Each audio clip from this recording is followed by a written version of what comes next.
ব্যস্ততার কারণে আমার মেয়েটাকে আমি একটু সময় দিতে পারছিলাম না। তো কোন রকম চিন্তা ভাবনা না করে শুক্রবার বিকেলবেলা বেরিয়ে পড়লাম ওকে নিয়ে একটু ঘুরবো বলে। আর আমাদের এখানে আশেপাশে যেহেতু কোনো সুন্দর জায়গা নেই ঘোরার জন্য, তো কি করব? এমনি বাহিরে গাড়ি দিয়ে ঘুরছিলাম। তারপরে একটা জায়গায় একটু থেমেছিলাম। সেখানে আমার মেয়ে চেয়েছিল বলে। এর মধ্যে আবার রোদুসে ঘুমও চলে এসে। তো ও ঘুমালো। তারপরে আমরা একসাথে গাড়ি দিয়ে ঘুরতেছিলাম। কিন্তু একটা কথা মাথায় রাখবেন, যখনই আপনার কোনো কিছু মায়ার জিনিস বা কোনো আত্মীয় হোক বা কোনো দূরের বা আপন যেই হোক, আপনি যখন যে সম্পদের মূল্য দিবেন না, সেই সম্পদটা আপনার কাছ থেকে দূরে চলে যাবে। এটা আমার কোনো ক্ষেত্রে বলিনি বা আমার মেয়েকে আমি সময় দিচ্ছি না সেক্ষেত্রে বলিনি। এটা বললাম যেকোনো একটা কারণে। তো এটা কিন্তু কথাটা বাস্তব আর সত্যি।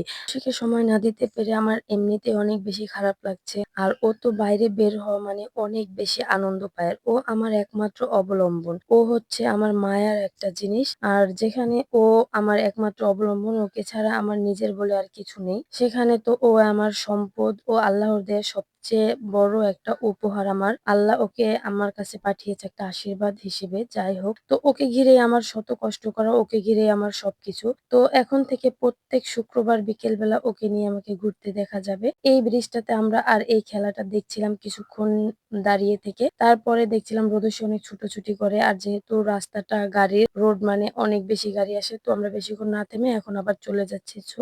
সবাই দোয়া করবেন। আল্লাহ হাফেজ।